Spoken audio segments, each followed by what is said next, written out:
السلام علیکم۔ آج کی کہانی ہے پراسرار شہزادی آریانہ، ملکہ اور سفیر۔ صدیوں پرانی ایک سلطنت تھی جسے لوگ نور آباد کہتے تھے۔ اس سلطنت کے ارد گرد پہاڑوں کی دیواریں تھیں اور اندر زرخیز زمینیں، بہتے دریا اور گھنے جنگلات۔ بظاہر یہ ایک پرسکون ریاست تھی، لیکن حقیقت میں اس کے دل میں ایک ایسا راز دفن تھا جس سے نہ عوام واقف تھے اور نہ ہی بیرونی دنیا۔ سلطنت کی حکمران ملکہ زلیخا ایک نہایت ذہین اور نڈر عورت تھی۔ وہ انصاف پسند تھی، مگر اس کی آنکھوں میں اکثر ایک انجانا خوف چھپا رہتا، جیسے وہ کسی ایسی حقیقت کو چھپائے بیٹھی ہو جو دنیا کے سامنے نہ آ پائے۔ اس کی بیٹی شہزادی آریانہ بچپن ہی سے غیر معمولی تھی۔ وہ کتابوں کی شوقین اور خوابوں کی قیدی سی لگتی۔ اکثر محل کی پرانی لائبریری میں گھنٹوں بیٹھی رہتی اور ایسی تحریریں پڑھتی جنہیں کوئی اور چھونے کی جرات بھی نہ کرتا۔ ایک دن سلطنت کے دربار میں ایک اجنبی آیا۔ وہ ایک بلند قامت شخص تھا، لباس عجیب مگر وقار سے بھرپور۔ اس نے اپنا تعارف کروایا۔ میں سفیر امیر الدین ہوں، دور دراز کی سلطنت سے آیا ہوں، مگر میرا اصل مقصد یہاں امن قائم کرنا نہیں بلکہ ایک پرانی نشانی کو تلاش کرنا ہے جو صرف اس زمین پر موجود ہے۔ ملکہ زلیخا نے اس کی آنکھوں میں جھانکا اور کہا، یہ سلطنت کہانیوں سے بھری ہوئی ہے، مگر ہر کہانی ہر مسافر کے لیے نہیں۔ لیکن شہزادی آریانہ، جو پردے کے پیچھے کھڑی تھی، فوراً چونک گئی۔ اسے لگا یہ آدمی انہی رازوں کی بات کر رہا ہے جنہیں وہ برسوں سے کتابوں میں ڈھونڈتی آ رہی ہے۔ اس رات آریانہ نے خواب دیکھا۔ ایک تاریک دریا کے بیچ میں ایک سنہری کشتی تھی اور اس پر ایک آواز گونجی، آریانہ، تمہارا مقدر اس سلطنت کو بچانا ہے، مگر راہ میں اندھیرے بھی آئیں گے اور دھوکہ بھی۔ صبح اٹھ کر وہ بے چین ہو گئی۔ وہ فوراً سفیر سے ملی۔ سفیر نے پرانی دستاویزات دکھائیں جن میں لکھا تھا کہ سلطنت کے نیچے ایک شیشے کا محل دفن ہے۔ صرف شہزادی کے ہاتھ اس محل کو کھول سکتے ہیں، مگر جس نے محل کے تخت پر قبضہ کیا یا تو سلطنت کو روشنی میں لے جائے گا یا اندھیروں میں۔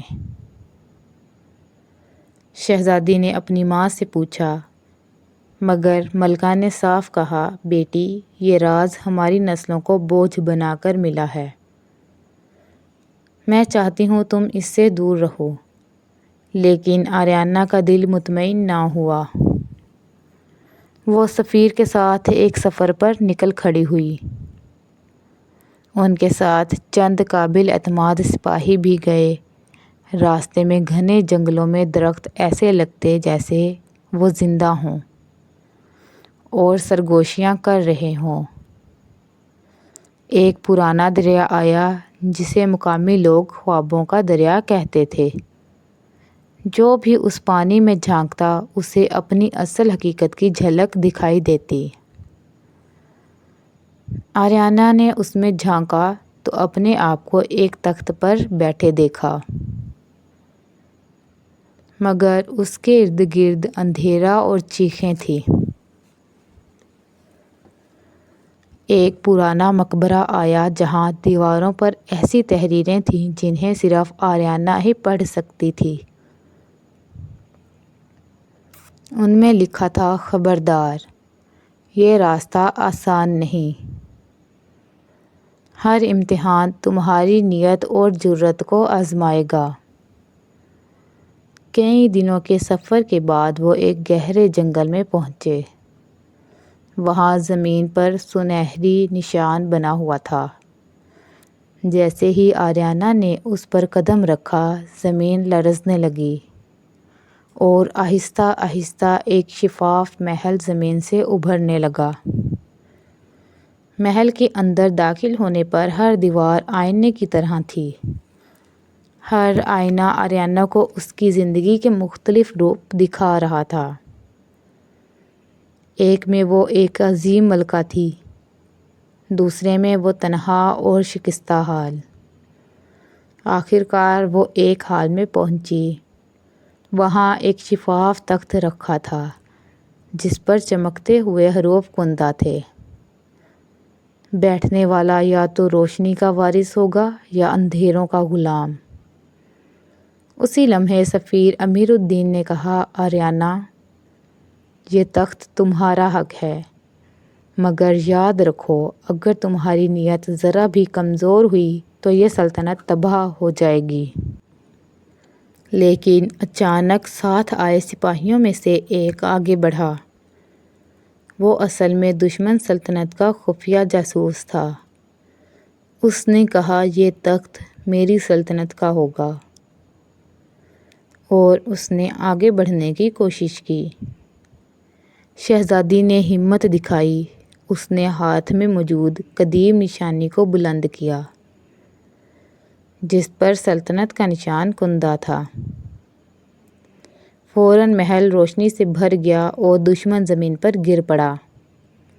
اب تخت صرف آریانا کے سامنے تھا۔ اس نے دعا کی اور تخت پر بیٹھ گئی۔